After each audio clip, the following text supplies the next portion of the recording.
competitive. She was obsessed. Whether it was a driveway shootout with her siblings or a high school rivalry game, she played with the same intensity she shows now on the WNBA court at the University of Missouri. Sophie didn't just make a name for herself, she owned it. By the time she left, she was the program's all-time leading scorer, a 3-time All-Sec selection, and the face of Mizzou women's basketball. Her swagger wasn't just for show. Every bucket, every stare down, every smirk to the crowd came from hours afterward. If you're not ready for physical basketball, you're in the wrong league. That one sentence lit up sports radio, Twitter, and WNBA talk shows. Clips of the play replayed endlessly. Some called her the Dennis Rodman of the WNBA, a spark plug who could fire up her team and get under opponents' skin in equal measure. Others branded her as reckless, a player who would cross the line if it meant winning. But here's the thing: whether you loved her or hated her, you watched. Phoenix's next started selling faster. Sophie Cunningham wasn't just a player anymore, she was a storyline. And the EBA, whether they admitted it or not, knew she was good for business. But Sophie wasn't satisfied with just being the player everyone's talking about. She wanted to prove she could back up the attitude with elite performance, and in the next stretch of games, she'd get the perfect chance by the time the 2025 WNBA season tipped off. Name on the roster, she was a headline generator. But what happened early this season took her from known to can't ignore. It started in a game against a top-seeded rival. The Mercury were already struggling, fighting to keep their playoff hopes alive, and tensions were boiling over. In the third quarter, Sophie collided hard with a star guard driving to the basket. The whistle blew, the crowd erupted, and within seconds, social media had exploded.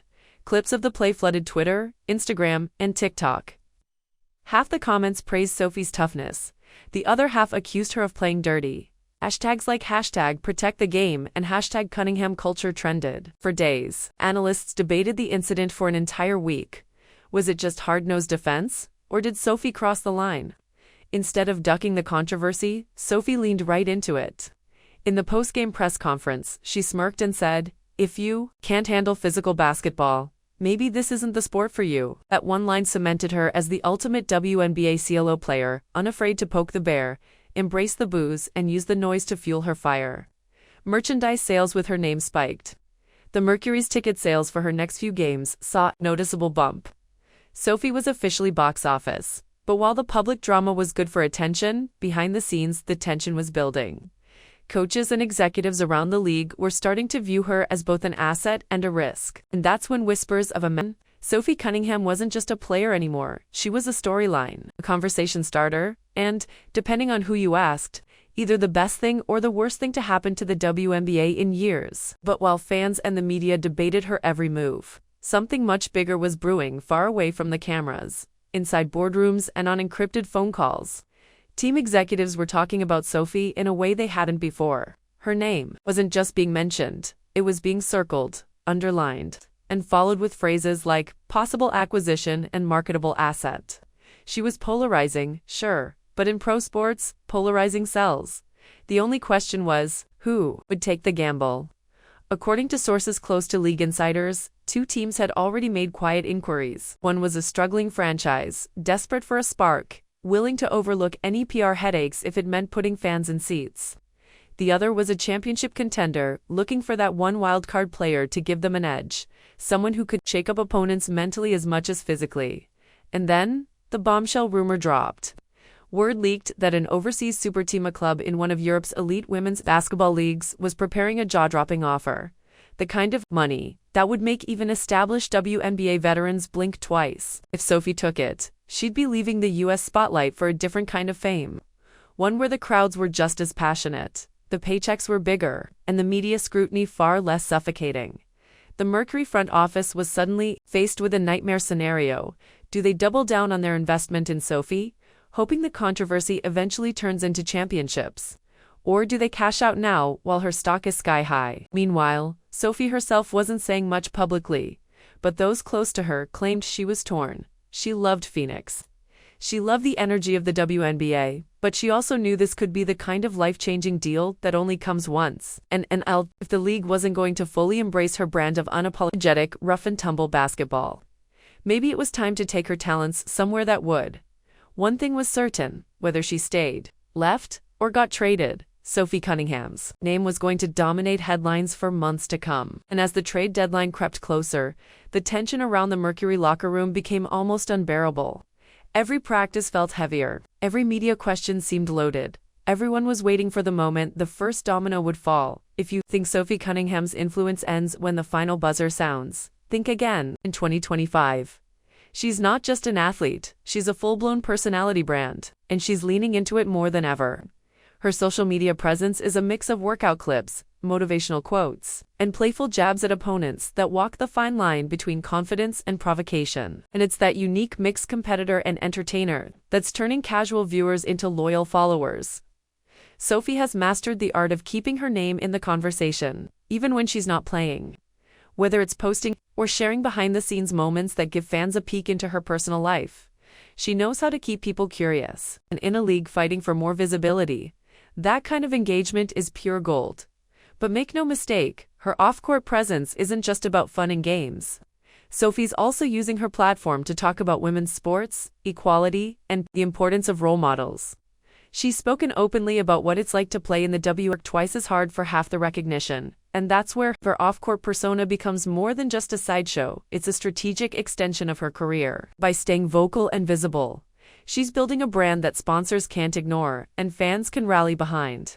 In fact, some marketing analysts believe that Sophie could end up being one of the top marketable faces of the WNBA, and not because she's the league's leading scorer, but because she's one of its most talked about personalities. Of course, that visibility comes with risks. The same outspoken attitude that wins her fans can also paint a target on her back. Critics argue that she sometimes crosses the line into arrogance, or that her social media stunts distract from the game. But here's the thing, Sophie knows exactly what she's doing. She's not trying to please everyone. She's building a loyal base that will ride with her no matter what. And as we'll see in the next section, that strategy might be setting her up for a move that could completely redefine her place in the league, and maybe even in women's basketball as a whole. 4 years. Sophie Cunningham's identity in the WNBA was built on grit, grind, and a little bit of chaos. She was the player who'd dive into the stands for a loose ball, pop up smiling with a scuffed elbow, and then hit the game-winning three while talking smack to the opposing bench. But 2025 feels different. This isn't just another season for Sophie. This feels like a turning point, one of those moments in an athlete's career where everything either levels up or falls apart.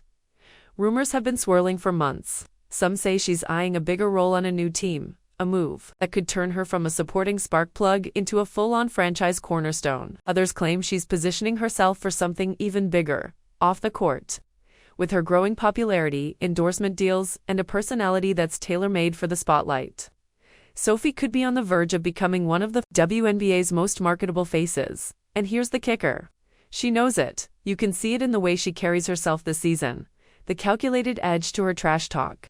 The way she's picking her moments instead of just reacting. It's not Sophie mellowing out teeds. Sophie getting smarter. She's not just playing the game anymore. She's playing the league. But that kind of transformation comes with risks. In the WNBA, the second you try to break out of your role, you either prove the doubters wrong, or you give them the ammo to tear you apart. Sophie's next few months will decide which side of that line she lands on. Sophie Cunningham, the entire WNBA can't ignore. Will she stay in Phoenix and double down on her reputation as the league's toughest competitor? Or will she seize a new opportunity, one that promises not just bigger paychecks, but a chance to rewrite her story entirely? Behind the scenes, whispers of a blockbuster trade swirl louder than ever. Fans speculate, analysts debate, and social media explodes with every hint or leak. Sophie's loyalty to her roots clashes with her ambition of becoming a true leader, both on the court and off it. But this moment isn't just about basketball.